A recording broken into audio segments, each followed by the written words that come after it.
एनबि बड'लेण्ड चेनेलाव नोंथांमोनखौ गोसो गोथारै बरायबाय। आं दिनै नोंथांमोननो मोननैसो निउस आपडेट लानानै फैदों। बेफोर निउस आपडेटफोरखौ नोंथांमोननो आं फारि फारियै खिन्थालांगोन। स' भिडिअखौल' नोंथांमोना जोबजासिम नाय आरो भिडिअखौ नायनानै मोजां मोनोब्ला लाइक खालाम, लोगोफोरनो शेयार खालाम आरो लोगोसेनो नोंथाङा जुदि आंनि नैबे एनबि बड'लेण्ड इउटुब चेनेलाव गोदानब्ला चेनेलखौ साबस्क्राइब खालाम, लोगोसे बेल आइकनखौ प्रेस खालामनो दाबाव। थुदो जों भिडिअखौ जागायदोनि। दिनै 10 आगस्ट 2020 समबार, मानडे। Number 1।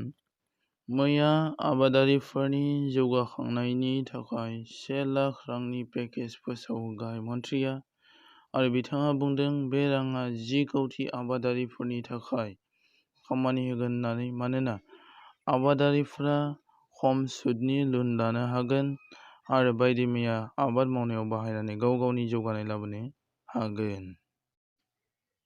Number 2। Barpeta Fakhruddin Ali Ahmed medical college आरो हस्पिटालाव थैनि फालांगि खालामग्राफोरा खम बिबांनि थै थासेयावबो रांनि लबाव थै दान होहोयो। बेबादि खालामनायनि जाउनाव सासे सुबुंनि जिउ गोमाबाय। मुङा सत्यजित दास। नाम्बार 3। राजस्थाननि जधपुर जिल्लायाव नखरसेनि सा 11 सुबुङा थैदों आरो सासेल' बासिनो हादों। पुलिसफोरा सन्देह खालामनाय बादिब्ला बिस लोंनानै थैदों जानो हागौ, मानोना जायगाखौ मोनामनाय मोनदों होनना बुंदों पुलिसफोरा। नङाब्ला मा जाहोननि थाखाय खेबसेयैनो सा 11 सुबुङा थैनांगौ जाखो? नाम्बार 4 आव दङ कर'ना आपडेट।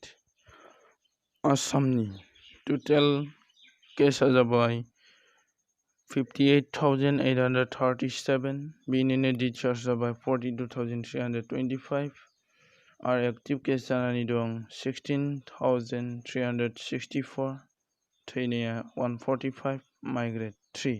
दिनै फुंबिलि 5 AM सिमनि आपडेट। नाम्बार 5 आव बुहुमनाङै कर'ना भाइरास जानायनि आपडेट। दिनै फुंबिलि 5 AM सिमनि आपडेट।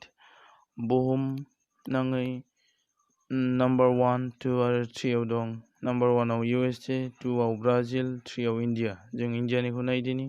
टटेल केसआ जाबाय 22,14,137। गोदानै केस मोनदों 5 AM सिम 62,117। टटेल डेथ थैनाया जाहैबाय 44,466।